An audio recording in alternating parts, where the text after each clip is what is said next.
tecnología, no tienen una lectura fluida. Ese es un problema. Y de hecho que me imagino por ser del enfoque cualitativo, es más amigable, es más cercana a la redacción y por eso pude entender también mejor. Qué genial, qué bueno. O sea, a ver, vamos a hacer un comentario a eso. Vamos a pedir que nos compartas, pero yo creo que esta cuestión no es una cuestión de enfoque nomás, el tratar de escribir más amigablemente. Incluso en lo quanti, incluso los positivistas pueden escribir muy lindo, de hecho escriben muy lindo, pero en la academia también hay una moda, pareciera, de escribir difícil para que nadie nos entienda y que somos así Para que inteligentes. sea más profundo, Para que supuestamente, sea ¿verdad? supuestamente más profundo, entonces se suelen usar palabras muy rebuscadas y Muy cuando en realidad grandilocuentes, sí. el propósito pues es que se transmita, se produzca, se comunique, y entonces cuanto más sencillo escribimos, es mucho más amigable el texto. Entonces, yo creo que pasa también por ahí, por esta visión del para qué escribimos. Eso es siempre algo que tenemos que preguntarnos, ¿para qué estamos escribiendo? ¿Para quién también? Y para quién, sí. O sea, esas dos cuestiones, ¿para quién, para qué? Y cuál es el propósito de nuestra comunicación. Y no olvidar que la escritura científica es una forma de comunicación. Es una comunicación. O sea, nos olvidamos muchas veces de que estamos comunicando cuando estamos escribiendo y eso nos pierde un poco el foco, ¿verdad? A ver, Tania, compartí un poco y después la vamos a pedir ya a Vilma si tiene su Wordcito también que nos comparta para emocionarnos más todavía. Fíjense, nuestro primer taller que estuvimos hablando un montón, que la ciencia no es neutra, esto es de asumir una postura política. De hecho, en el paradigma sociocrítico, es una ciencia comprometida luego. Una ciencia comprometida con el cambio, con la Yo le transformación. fijé acá. ¿Qué hice yo? Le fijé acá. Es una ciencia comprometida con el cambio, con la transformación social. Por eso en el paradigma sociocrítico las estrategias metodológicas son, por ejemplo, de investigación-acción, es formar parte, incluso el proceso de creación del protocolo se hace con actores locales, con actores institucionales. Esto se puede hacer con alumnos, alumnas, pobladores, pobladoras, docentes, o sea, entonces es una ciencia comprometida, ¿verdad? Después un poco insistimos en esta cuestión de los condicionamientos, qué sociocondicionamientos nos produce y producen nuestros relatos. Hoy queremos hablar un poco de los relatos, cómo nuestra palabra, nuestras expresiones nos constituyen y constituimos a través del relato a las cosas, a los objetos. Vamos a hablar un poco de todas estas funciones performativas del lenguaje, construcción a través del lenguaje, visibilidad e invisibilidad, ¿no? Los grupos de intereses, estos se ven ciertamente en qué se financia, qué no se financia. Claramente nosotros podemos ver en los llamados del CONACYT todas estas cuestiones. El otro punto que insistíamos, la neutralidad de la ciencia como un relato de objetividad, pero que en realidad busca crear una conciencia, un pensamiento hegemónico, de decir esto es más válido que otro y por tanto es más importante, ¿no? El tema de los paradigmas que ya vimos, el punto desde donde estamos mirando, qué presupuestos teóricos filosóficos tenemos a la hora de abordar los fenómenos. Las relaciones de poder ahora salieron en este tiempo que nosotros estuvimos. Algunos de ustedes habrán escuchado todo lo que pasó y la denuncia en torno a Boaventura de Sousa. Si no escucharon, vamos a hacer un paréntesis de vuelta para comentar un poco eso, las decisiones éticas que hay que ir tomando todo el tiempo. Y nosotros decíamos que queremos construir, saber desde la pregunta de investigación, esto es nuestro foco. Recordemos, hay aquí gente que tiene mucha formación, pero inicialmente nuestro propósito es iniciación científica, ¿verdad, Tania? Por tanto, si a algunos les parece muy aburrido, van a tener que aguantar un poquitito porque es iniciación científica, no es un taller de profundidad todavía, es más difusión por más que muchos de nuestros colegas participantes son grandes ya lectores e investigadoras, pero nuestro foco es la iniciación científica en este taller. Además, todo estamos construyendo, como ya le habíamos dicho, a partir de una pregunta que queremos responder, y ahí cómo vamos a responder, qué actividades vamos a hacer para responder, qué estrategias metodológicas vamos a implementar para responder esa pregunta, desde qué perspectiva teórica, con qué contamos para responder todas esas preguntas. Y esta guía para la investigación cualitativa es una guía preciosa, es una guía latinoamericana, construida desde la realidad latinoamericana, y por tanto, quienes no pudieron leerle en este tiempo, les recomiendo que sigan leyendo, porque, o si ya leyeron, incluso pueden repasar, porque da unas ideas muy claras, ¿no? Y el otro era el materialcillo que nosotros habíamos producido desde la universidad con otros colegas, para que vean un poco cómo una aplicación de una estrategia metodológica de observación, conversaciones, que nos permitió producir este abordaje sobre la violencia, el terror, el miedo en 3 ciudades, ¿no? Entonces, eso también era importante. No sé si alguno pudo leer eso, pero también les recomiendo que lean, porque en la medida que vamos leyendo y viendo estas formas de abordaje, es que vamos a poder nosotros también producir conocimiento, ¿no? Entonces, eso. Gracias, Tania. Entonces, esto es un poco, solo un pantallazo de lo que vimos la vez pasada, y hoy queremos hablar sobre narrativas, y vamos a hablar sobre un poco producción de información a partir de métodos etnográficos, y eso. A ver, ¿alguien más quiere comentarnos? Vilma, si tenés tu materialcillo de resumen, vamos a hacerle un aplauso a esa Vilma que hizo su resumen, y encima nos va a compartir algunas cositas. ¿Les paso el Word o comparto pantalla? Aquí compartir la pantalla, compartir la pantalla. Bueno, el resumen tiene, creo que, un ratito.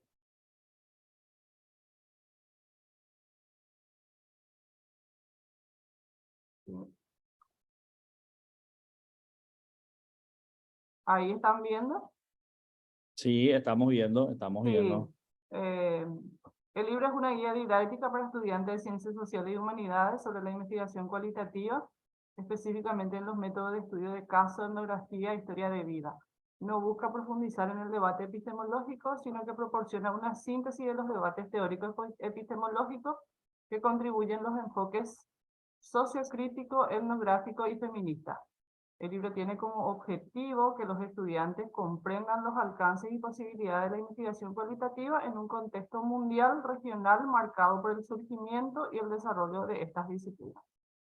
Esta es la parte introductoria, y después acá tengo por capítulos voy realizando. Lo que más me interesaba, el paradigma sociocrítico en las investigaciones sociales.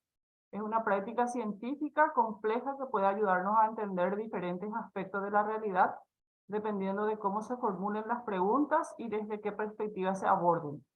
En esta parte del libro se explorará el paradigma sociocrítico como uno de los paradigmas de la investigación social. Se explicará qué es un paradigma, se describirán los principales paradigmas y se profundizará en las características y elementos del paradigma sociocrítico. ¿Qué entendemos por paradigma? Ustedes me cortan nomás. El texto explica que aunque el mundo académico puede parecer caótico y confuso al principio, la ciencia y la investigación social están estructuradas y ordenadas. Para comprender la forma en que se crea conocimiento sobre la realidad social, es importante entender los paradigmas epistemológicos, que son perspectivas teóricas compartidas por una comunidad de científicos de una disciplina. El concepto de paradigma fue popularizado por Thomas Kuhn en su libro Estructura de Revoluciones Científicas. Un paradigma dirige la investigación, identificando y eligiendo los hechos relevantes a estudiar, formulando hipótesis y preparando técnicas de investigación empírica.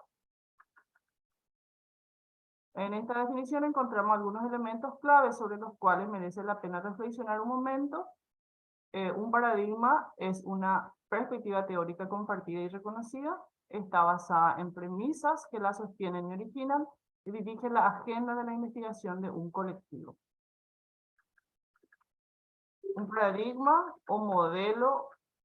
Un paradigma es un modelo o guía que define cómo se debe investigar, qué aspectos se deben considerar, cómo se deben interpretar los resultados y cómo se deben estructurar el proceso científico. Un cambio de paradigma puede ocurrir cuando una comunidad científica decide que una forma de mirar las cosas ya no es suficiente y a partir de una reflexión consciente e inconsciente se establece un nuevo paradigma epistémico. Hay un ratito nomás, Sí, Vilma, un ratito sí, súper sí, importante sí. para reforzar algunas ideas fuerza. Sí.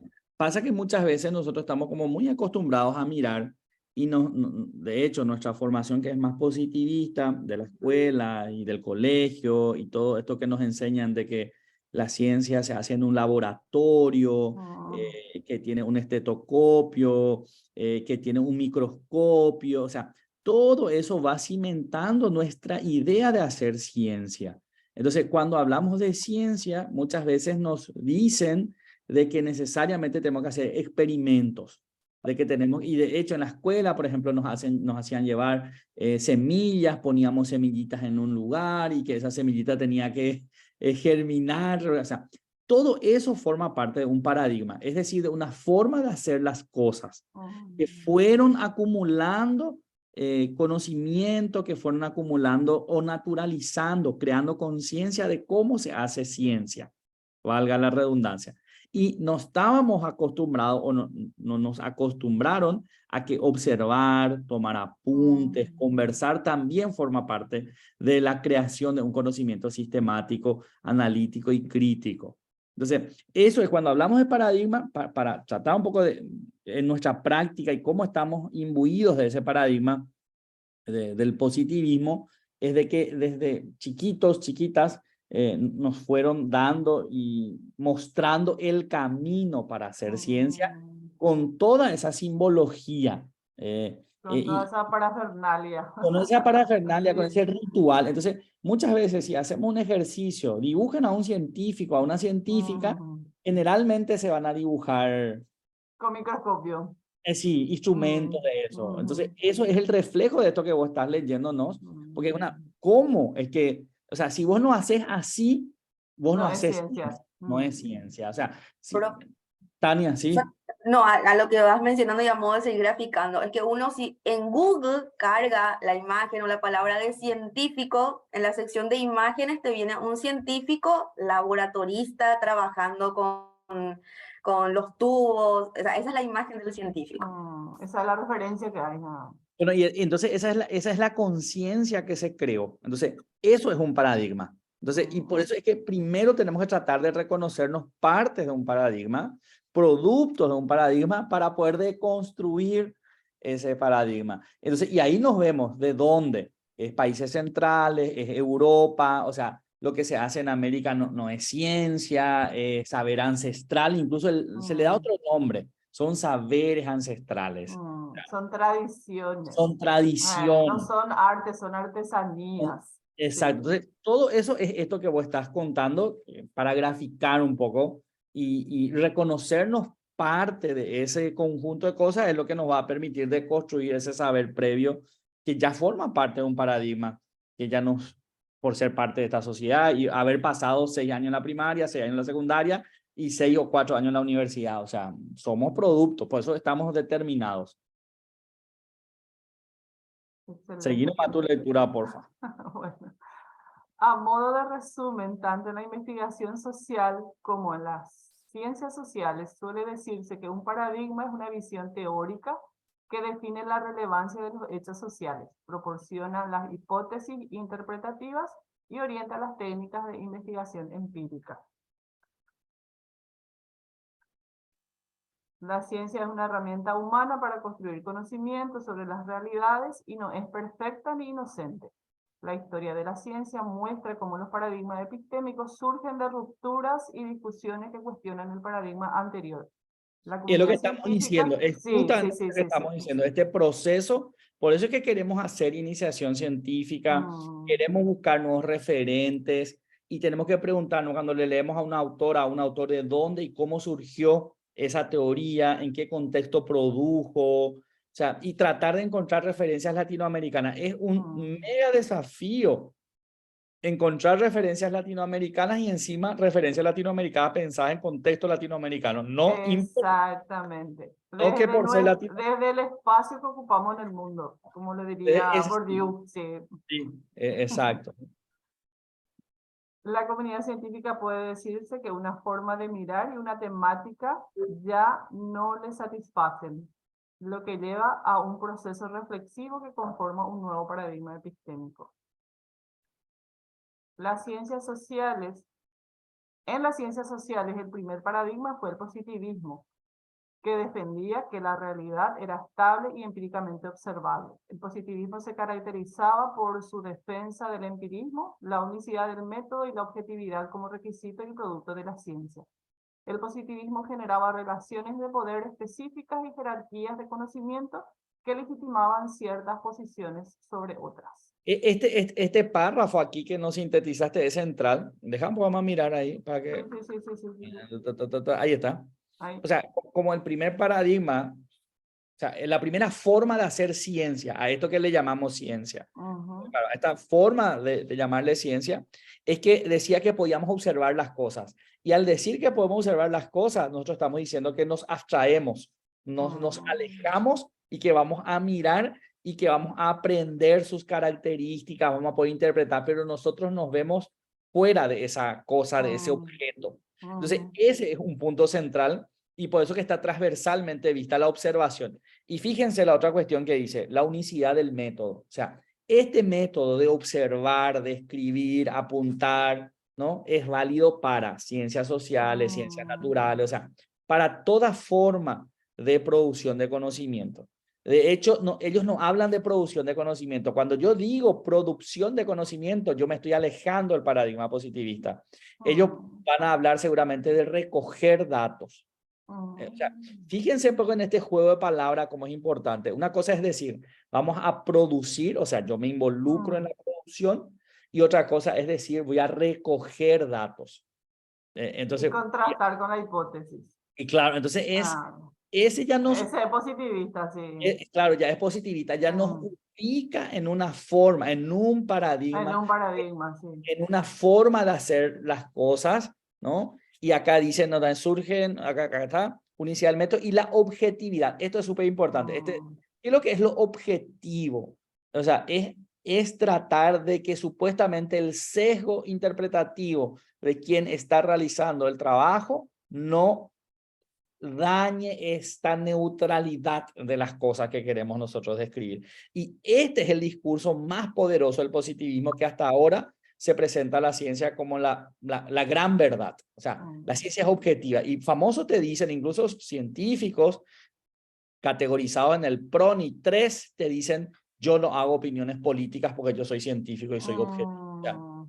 Porque claro, están formados en método, pero no están formados en epistemología. O sea, están formados... Eso es para favorecer la hegemonía nomás, bro. Claro, entonces es eso, por eso que nos dice ahí, la objetividad como requisito y producto de la ciencia. Entonces, todas estas informaciones que generalmente estudiamos en las universidades o en la escuela nos dicen las características de la ciencia, generalizable. Ese es un paradigma positivista. Objetiva, ese es un paradigma positivista.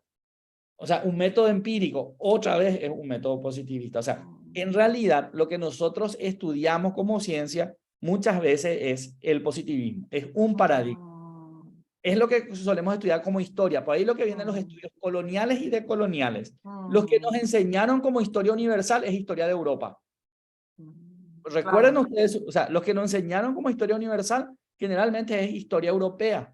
No es historia de China. Muchas veces China dice otras civilizaciones y aparece China, India, o sea, como si fuesen así anexos. Pero la centralidad del relato en torno a la ciencia de la historia muchas veces viene de los países centrales europeos o norteamericanos. Total. Sí, entonces esto es lo que nos está diciendo este paradigma positivista. Dejamos poder compartir un ratito y vamos a preguntarle a las los demás colegas, cómo están viendo este proceso, cómo están escuchando, cómo sienten que les atraviesa, les rompe el corazón y les acuchilla el positivismo o no. ¿Cómo viven esos saberes preconstituidos en sus instituciones, en sus lugares de trabajo, en sus tesis, en sus prácticas. A ver, hagamos un poco Parece que todo el mundo se durmió con nuestro resumen.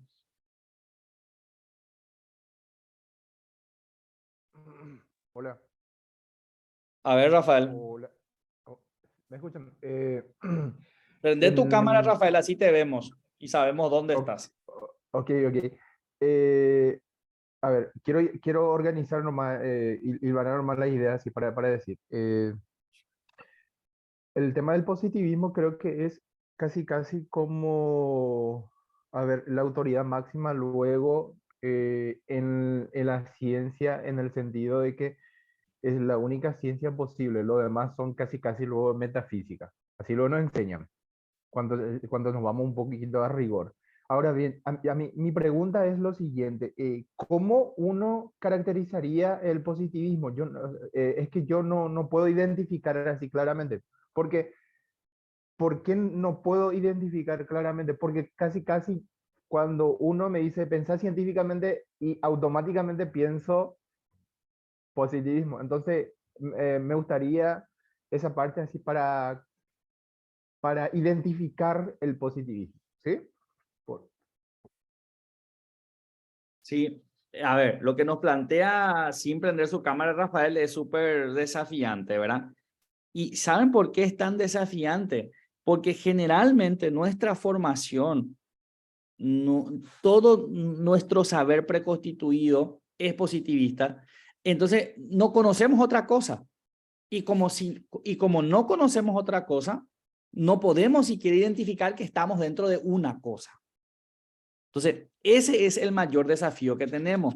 Entonces, es identificar los rasgos del positivismo a través del lenguaje, de la forma del abordaje y este resumen que nos decía recién el libro que nos exponía Vilma. O sea, cuando te dicen que el método es único, cuando te dicen que la ciencia es objetiva, cuando te dicen que vos tenés que abstraerte de tus saberes y que ahí vas a recoger datos, estás ante una presencia positivista, ante un enfoque positivista de las cosas.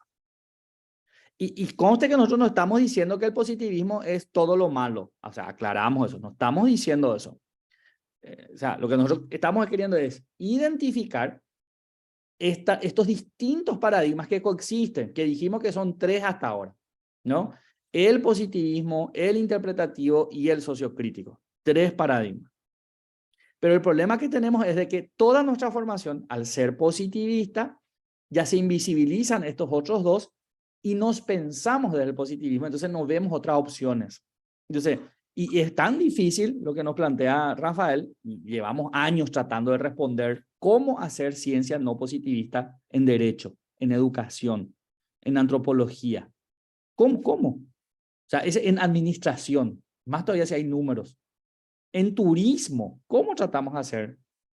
Y una primera respuesta tal vez sea, Rafael, tratar de entender y reconocer que esa producción de conocimiento vas a hacerlo en interacción con la gente quien estás trabajando.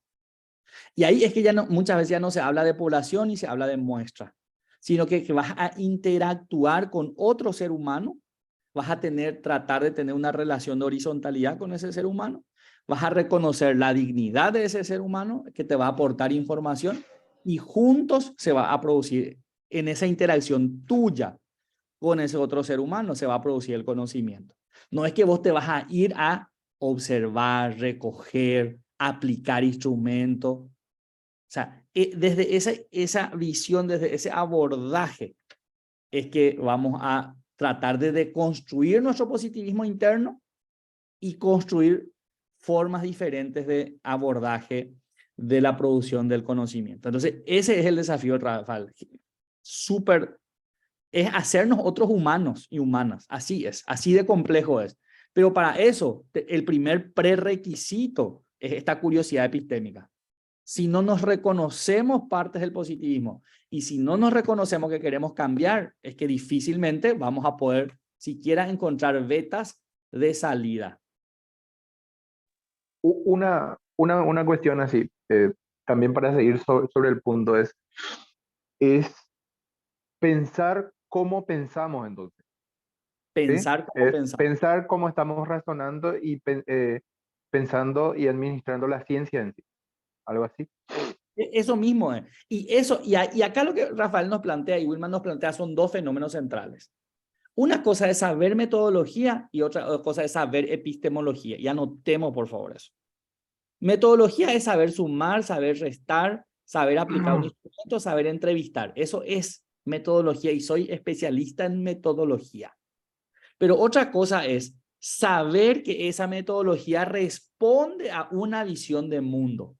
Saber que al aplicar esa metodología yo estoy reforzando un conocimiento, estoy reforzando una idea, estoy ubicándome dentro de un paradigma. Y nosotros solemos y tenemos incluso excelentes científicos metodólogos, pero son pocos los científicos que son epistemólogos. Pasa mucho con los tutores, profe. Pasa muchísimo con Pasa los muchísimo tutores. con los tutores porque cuando quiero yo discutir la teoría que subyace mi pregunta y me cortan, me dice, eso no es necesario. ¿Cómo no va a ser necesario?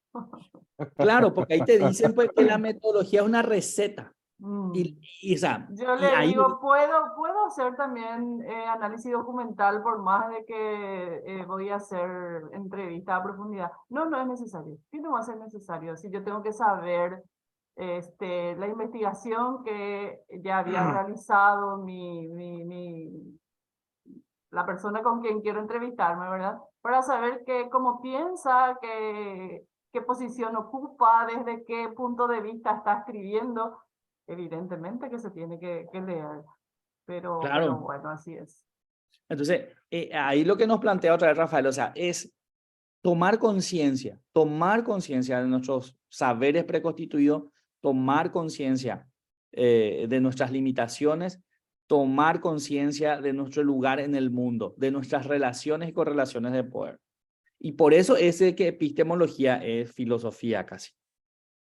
Y no podemos hacer ciencia si no tenemos esa forma, o sea, no podemos hacer una ciencia así más comprometida, una ciencia, o si no, lo que vamos a hacer es repetir recetas. Y me dirán, el que analiza sangre, ¿es científico o no es científico? ¿O es un tecnólogo? Vos te vas, te sacas la sangre, metes en un aparatito y te sale positivo o negativo. Y es lo más científico que hay. Pero ¿hace ciencia? ¿O está aplicando nomás un... ¿Qué está Aplican haciendo? una técnica. Está aplicando Ahora una... que a partir de esos resultados analice, compare y explique unas nuevas, no sé, unos nuevos conocimientos, no sé. Entonces, ese es el gran desafío. Y acá vamos al poder del relato y de las narrativas, que es nuestro gran tema del día, ¿no? Es el relato y la narrativa. Todo cuanto hablamos nos ubica. Todo cuanto decimos visibiliza. Todo cuanto decimos construye. Si no decimos, no existe. Y a eso es que se llama esta función performativa del lenguaje. Entonces, por favor, anoten eso grandote. Y de ahí es que vienen muchas veces los hombres y las mujeres, las niñas y los niños. Y te van a decir, es que la RAE ya dice. La RAE, ¿verdad? La RAE ya dice. Entonces, es que si no hablamos, y ahí vamos a ver incluso, y les traigo 3 autores nomás chiquitos. Tania me mira mal ya. Tania, por suerte está Tania, ya acá me pone en, si yo salgo de mis casillas, ya me pone en vereda. ¿Verdad, Tania? Ahí está. ¿Están viendo? Nadie vio, parece, no compartí. No estamos viendo nada. Perdón.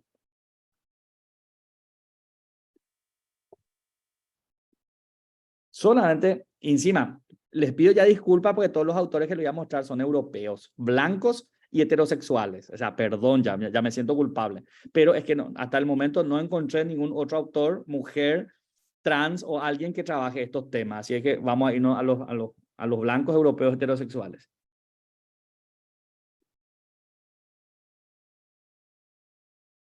Pero solamente ya cómo es que en la tradición esta europea, lingüística, tradicional, ¿no? Estos grandes señores, que son como los grandes de la filosofía, de la producción del conocimiento, nos hablan de estas cuestiones que justamente estamos viendo. O sea, no hay hechos, solo interpretaciones. O sea, ¿cómo vamos a aprender estos hechos? Esto quiebra esta cuestión positivista de que vamos a nosotros describir los hechos. No, no, no, no, dice Nietzsche, ¿no? Interpretación es lo que podemos hacer.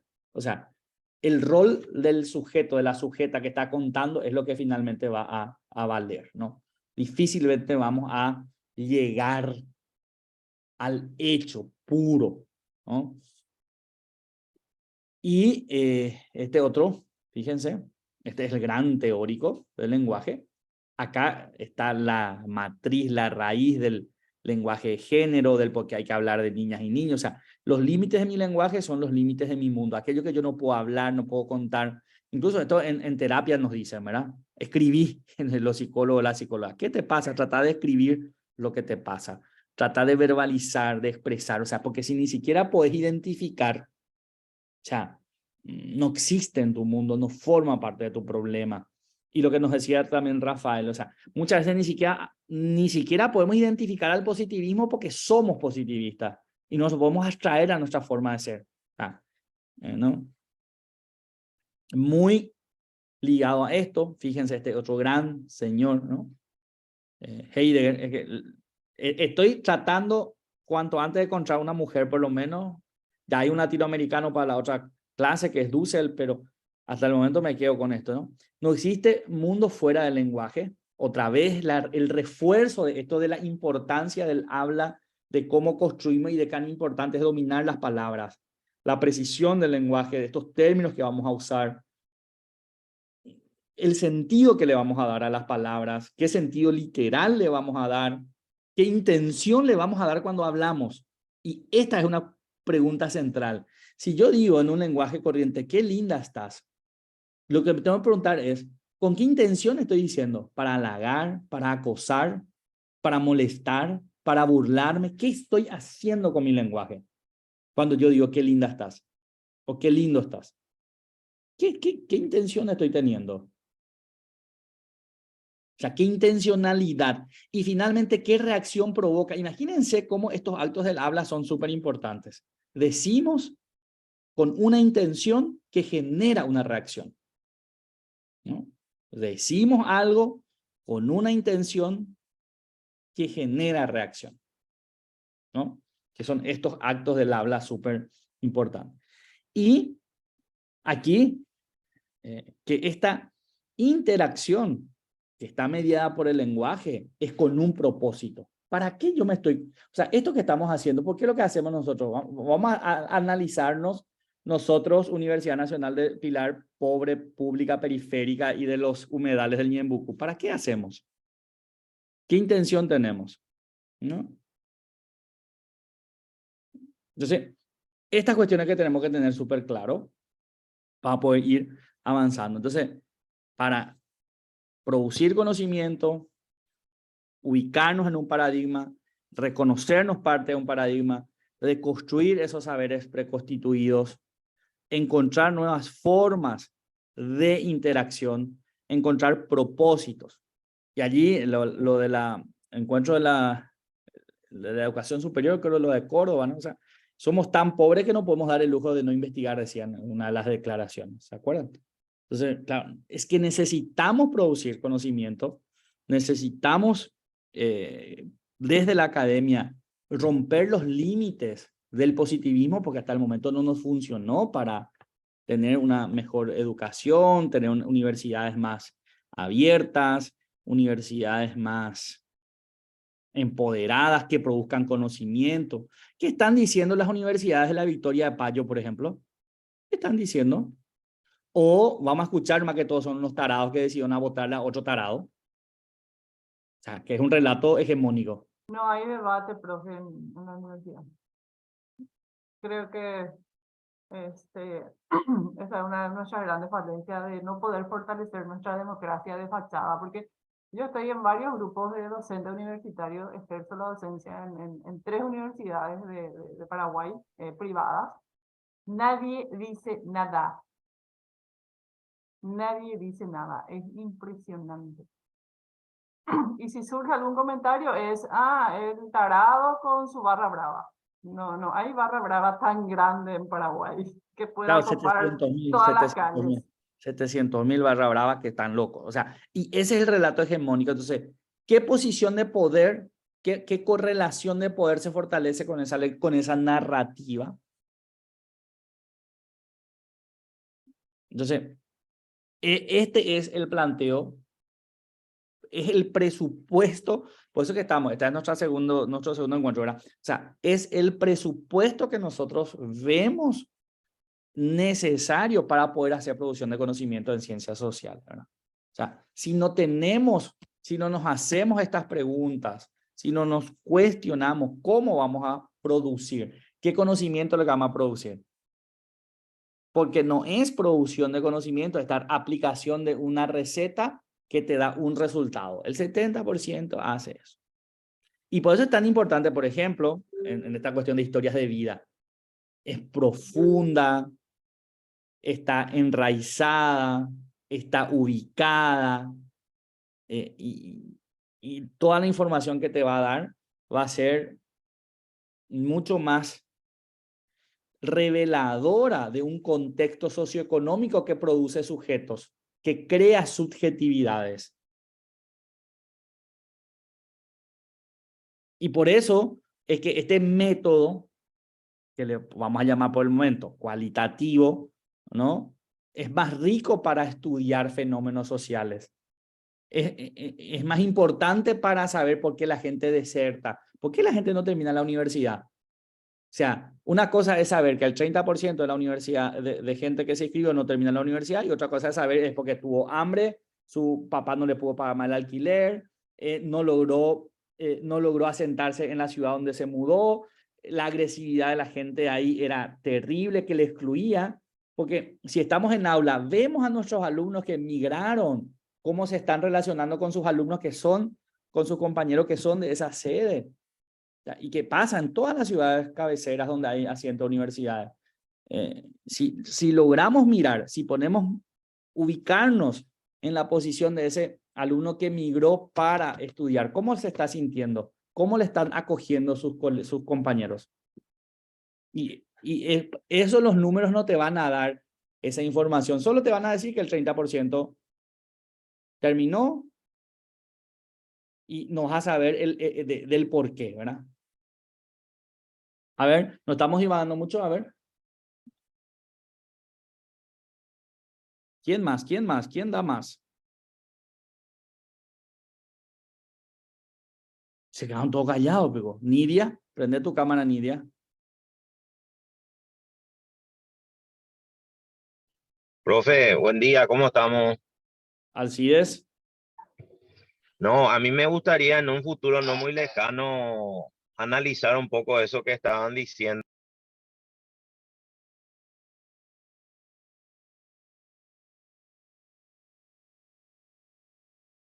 Se cayó Alcides. ¿Qué pasó, Alcides? Alcides, cerraste tu micrófono. No, quería decir nomás que antes de la elección había comunicadores que pensaban de una forma, tenían una posición, y ahora que se dieron unos resultados que faltan aclarar muchas cosas, están mirando a otro lado y no dicen más nada. Qué genial sería saber eso, por qué ocurre. ¿Qué condicionamientos tuvieron? Sí, no, y aparte de por qué el fenómeno payo, entre comillas, como decía la compañera también, que nadie analiza, más bien apuntan de que son barra bravas del Olimpia, y cómo va a tener Olimpia una cantidad impresionante de barra bravas. Al final los aficionados del Olimpia son todos barra bravas en el país. Y ese es un comentario, Alcides, si vos escuchas bien los medios, súper clasista. Pobres desheredados que siguen a Payo, su voto no vale. Sí, yo más bien... Sí, adelante, Alcides. No, yo más bien pienso que hay mucho descontento ya por muchas cosas que se dan en el país, y no precisamente tal vez algo de esto también de la duda de las urnas, ¿verdad? Pero hay cosas que cansan. Claro, pero eso no se está escuchando en la gran prensa. En la gran prensa se creó una narrativa de descalificación, una narrativa que desacredita y una narrativa que explota lo peor que tiene para decir estos no merecen. Y ya pasó en nuestro país en otros tiempos y ahora seguro va a pasar, ¿verdad? Imagínense, 45 personas van a decidir quién puede jurar o no jurar. 700.000 personas le votaron a un delincuente, si querés, pero le votaron. Pero 45 personas van a decir no, 700.000 votos no valen, yo no voy a decidir que, yo voy a decir que vos no entres. O sea, ese es el punto en el que estamos. Entonces, ¿para Bururú. qué Así mismo hacer es. la elección? Gracias, gracias. Es que, y es preocupante, a mí por lo menos eso me da miedo, no sé, me No, preocupa. a mí me asfixia realmente nuestra realidad. Entonces, Ni aunque fueran delincuentes, entonces el Estado paraguayo no tiene respuesta para los drogadictos, para los delincuentes. Ni aunque así lo fueran, el Estado paraguayo tiene que tener una respuesta para esa sociedad. entonces o sea, todo esto nos llama, nos tiene que llamar a preguntarnos, formularnos una pregunta y tratar de responder. Con un método sencillito de análisis, de interpretación, y eso es tratar de hacer, producir conocimiento. A ver, Nidia creo que alzó la mano, no sé si fue Nidia o Graciela. Nidia fue. Sí, profe. No, para acotar nomás lo que se estaba diciendo también y para comparar un poco lo que nos dice el material, justamente nos dice que el científico en el positivismo se define como un ser objetivo, imparcial y neutral, cuyas investigaciones no son influenciadas por su realidad personal. Sin embargo, justamente como usted estaba diciendo, ahora siempre hay que tener en cuenta la realidad personal, el entorno, las vivencias, y todo eso influye, ¿verdad?, en la persona que hace ciencia. Es importante entender siempre el contexto de la situación. Es nada más. Claro, Quería- y en el paradigma sociocrítico justamente, y las estrategias de enseñanza en el paradigma sociocrítico es tratar de entender la situación, el contexto, ponerte en la piel de tu alumno, de tu alumna. O sea, muchas veces en derecho por lo menos los exámenes siguen siendo orales, hay gente que tiene problema con el castellano, pero sí entendió el concepto. Y desde una posición epistémica positivista, no me dijiste, no me repetiste. Pero si te dijo el concepto y era correcto, ¿cuál es lo que es el problema? Entonces, es esa cuestión un poco de ubicarnos, comprometernos, mirar, sentir, ¿verdad? Y por eso que el desafío es seguir deconstruyendo y construyendo, pero si se fijan, ese librito nos sirvió para pensar un montón de cosas. O sea, es súper importante seguir profundizando un poco con miradas latinoamericanas y lo que también queremos, ahora vamos a seleccionar un texto sobre o sea, hoy vimos narrativa, eso para anotar, narrativas, cómo el lenguaje nos condiciona, nos construye y cómo el lenguaje crea subjetividades, ese es el mensaje central de nuestro día, cómo aquello que decimos o callamos refuerza posiciones, crea conciencia colectiva y a partir de aquí queremos ver con unos textos que le vamos a pasar, es el tema de la colonialidad del saber. ¿Cómo se colonizó la ciencia? ¿Cómo se creó una ciencia europea, una ciencia blanca, una ciencia que invisibiliza sectores, que degrada saberes y Que a invalida partir de allí, saberes. ¿cómo, Vilma? Que invalida saberes, que invalida los otros saberes. Invalida los otros saberes y desconoce la pluralidad de saberes que existe en el mundo. El mundo tiene una pluralidad de saberes, el conocimiento científico es uno de esos saberes, no es el único, no es el mejor, es una forma de producir conocimiento, pero que hay otros saberes ancestrales que incluso han permitido que la humanidad llegue hasta donde hoy estamos. O sea, si la humanidad tiene 28.000 millones de años y la ciencia tiene 500 si queremos, ¿cuántos años vivimos sin ciencia? Y nos producimos y reproducimos sin ciencia, pero todo ese saber no sirve. Pero ¿cómo llegamos hasta aquí si pudimos producirnos y reproducirnos sin ciencia? Y ahí los mitos, no sé qué. Pero Ana, vámonos. Entonces, ese es un poco el desafío, pero me preocupa que todos están con su cámara apagada casi. A ver. Prendan, pues.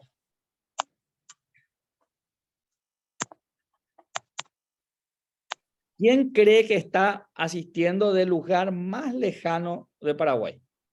Ahí vamos a ir, ¿no se dan cuenta cómo otra vez somos centro y periferia? ¿Y quién dice que Asunción es el centro o que Pilar es el centro? Descubramos dónde estamos y miramos la distancia. O sea, ¿cuál es el centro del saber? Encarnación, la Perla del Sur, esa Perla lo es. A ver, gente, ¿hay gente de Canindeyú? ¿O ya se desconectaron?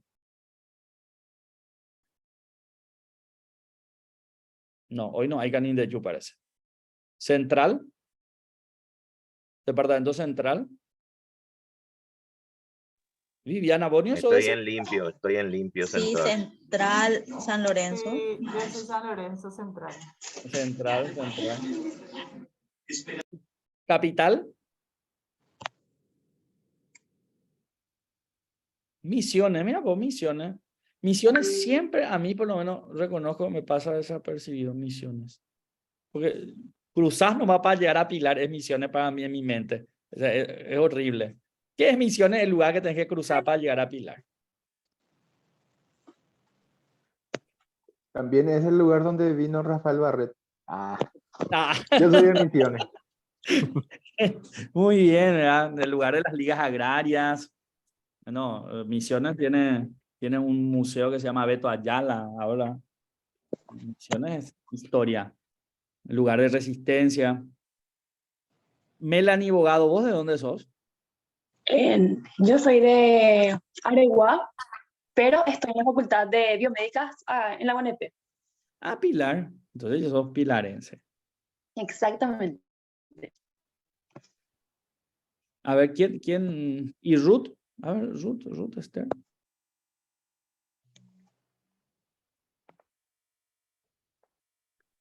No le veo. No sale Ruth Esther.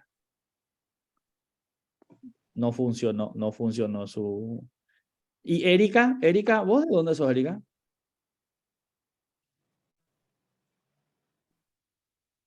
Pilar. Ah, Pilar. Jaime Gómez, a Jaime yo lo ubico, pero él es de Asunción, ¿o dónde, Jaime? Adoptado por Luque, profesor. Ah, Luque. Pero soy itapuense encarnaceno. Ah, mira vos. Entonces, nada. A ver, para ir cerrando, a ver, quiero pedirles 3, 4 reflexiones finales. ¿Cómo ven este tema de las narrativas? ¿Cómo ven el tema del positivismo en sus prácticas académicas? Del Pilar Recarde es de Alberdi. Genial. ¿Se abrió la ruta del Pilar? No, ¿verdad? No, todavía no, doctor. Bueno, en Ah, realidad soy pilarense, pero estoy residente en Alberdi. Del Pilar, qué pena, che. Esa ruta que... Antes del cierre, Juan, por favor, a todos que puedan realizar el registro de asistencia, por favor, que está en el enlace que hemos compartido.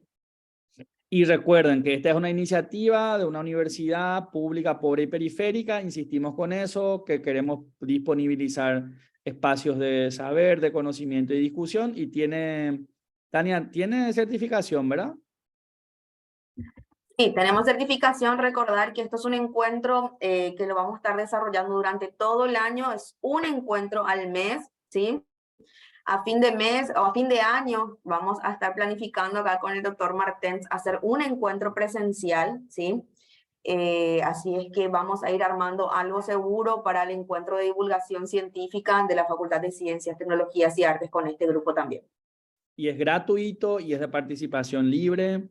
Eso también es súper importante que sepamos. Si conocen a gente que quiera sumarse, es como un grupo de estudio, de discusión, en donde nuestro eje es el conocimiento científico. Ese es nuestro desafío. Así es que eso es lo que queremos. Y nada, le agradecemos a Vilma por su resumen. No hay de qué, profe. Le agradezco por el material que nos compartió. Qué gusto. Ahora le vamos a pasar otro material con relación a la colonialidad del saber, que es un temita que hoy introdujimos. Vamos a trabajar sobre eso la próxima clase. Vamos a seguir insistiendo en los paradigmas, porque eso, como nos planteaba Rafael hace rato, es súper difícil reconocernos y deconstruir nuestro paradigma positivista. Eso vamos a transversalmente seguir trabajando. Y a partir de allí, las lecturas estas que nos van a construir como nuevos productores de conocimiento. Nada, si no hay más nadie que quiera hablar, nos vemos en un mes. O por las calles de Pilar, o de Asunción, o por el... Por la tele le vamos a ver, profe. O por la tele, sí, sí. Re famoso nuestro profe. No, no.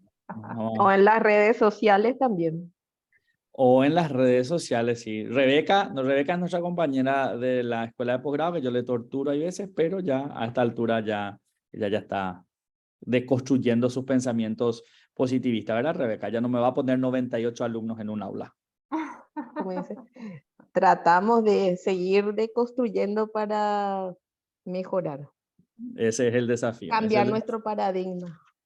Y nosotros en la Universidad Nacional de Pilar les contamos con mucha alegría, estamos haciendo un proceso de adopción del paradigma sociocrítico como método de enseñanza y desde este año estamos estudiando todos los jueves paradigmas sociocríticos, teorías sociocríticas y nada, nos peleamos con nuestros lombrosos internos. Es una linda experiencia, es la única universidad pública de Paraguay que tiene adoptado como paradigma el pensamiento sociocrítico. Así que eso nos pone muy, muy contentos y seguimos reivindicando nuestra posición de periférica con más razón. Se nota eso por la generosidad. Muchas gracias a todos, a todas, a todes, como dice Juan también. Entonces, les invitamos también a ingresar al grupo de WhatsApp. Hemos compartido el enlace en el chat para los que aún no han ingresado, así que vamos a seguir haciendo fluir la comunicación a través de ese medio y estamos atentos a nuestra próxima conexión. ¿Hay un comentario último, Juan? El positivismo epistemológico es lo que a través de la ciencia y empírico por la tradición. A ver, positivismo epistemológico es lo que se sabe a través de la ciencia. A ver, no. Todas las ciencias pueden tener diversos paradigmas. Digamos, el que más difundido el que está más difundido es el positivismo, ¿no? Y empírico es porque ellos insisten mucho en hacer experimentos, en usar los sentidos, la razón, los 5 sentidos para producir saber. Entonces, pues, de ahí viene ese nombre empírico, pero guarda mucha relación con los experimentos y ciencia experimental luego también se le suele llamar, ¿verdad? Fíjense que el positivismo nos persigue tanto que uno de los colegios públicos de una universidad pública paraguaya se llama Colegio Experimental Paraguay-Brasil. O sea, esto nos envuelve todo el tiempo y ser consciente de eso ya es un desafío de deconstrucción. O sea, eso ya es. Entonces, ese es epistemología. Epistemología es, en ese sentido, el estudio del conocimiento, de los saberes, la validez de nuestros saberes, problematizar la validez de nuestros saberes, ¿no? Y positivo, ¿de dónde viene la palabra positivo? Esa palabra, vamos a construir. Positivo viene de poder, claro, de Augusto Comte, y es aquello que podemos tocar, sentir, oler. O sea, es material, a eso se llama, es positivo. Es contrario a lo metafísico, a lo que se pueda pensar. Era una forma de denostar esos saberes, ¿verdad? Entonces, de ahí viene esa palabra del positivismo, ¿no? Positivismo.